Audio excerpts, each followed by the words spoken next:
At this point in time, Nigeria needs to sit down. We need to be still. We need to look inward. We need to go back to the foundation and ask ourselves honestly, where did we miss it? It is not far-fetched. The answer is not hidden. It is our lack of ethical attitude towards education. Not education in pocket, not education for some. Education that cut across the board. Education that reaches every corner of this nation.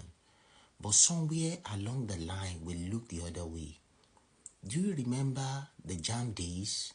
When you picked up your form, there was a session, less educationally advanced state, a catchment area, a preferential clause buried inside the system. A student from the south will score 200 in JAMB and not gain admission. A student from the north will score 100 and walk right through those university gates. They called it a catch-up policy. They said the north needed to close the gap with the south. But I ask you, is that how you close a gap? My father used to say something. He would say, the root of education is bitter, but its fruit is sweet. If you wanted to catch up, you needed to get serious. You needed to embrace the bitterness to enjoy the sweetness. But instead of compelling them to get serious, the Nigerian government opened another window, a shortcut, and shortcuts my people never build a nation. Fast forward to today, I traveled to Kaduna, a major city like Ibadan, like Lagos, and I saw something that shook me to my core. I did not see children with plates in their hands begging on the street.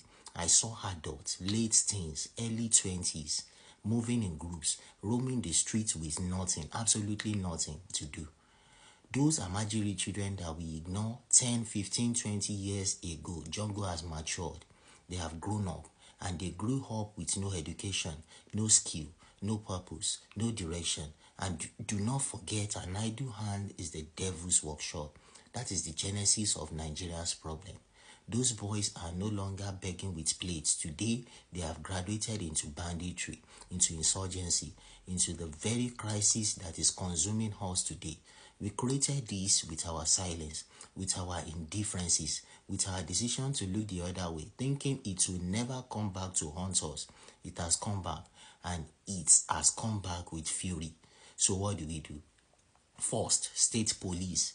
We need state police to arrest the situation at the ground level, community policing, local intelligence. We cannot keep applying federal solutions to grassroots problems. But that is just the first step. The deeper fix, the real fix is education. We must make it a matter of compulsion. Every child in Nigeria, every single child must have primary and secondary education at minimum. And here is what I'm saying clearly. Any parent who refuses to send their child to school should face criminal consequences. Put it in the constitution. Make it a law. Make it enforceable, because neglecting a child's education is not just a personal failure. It is a crime against the nation. We cannot keep doing the wrong things and expect good results. We have to pause. We have to turn around. We have to fix the foundation, fix education, and we fix everything. It shall be well with Nigeria. Share this. Tag someone. Nigeria deserves this conversation. It shall be well with Nigeria. See you at the top.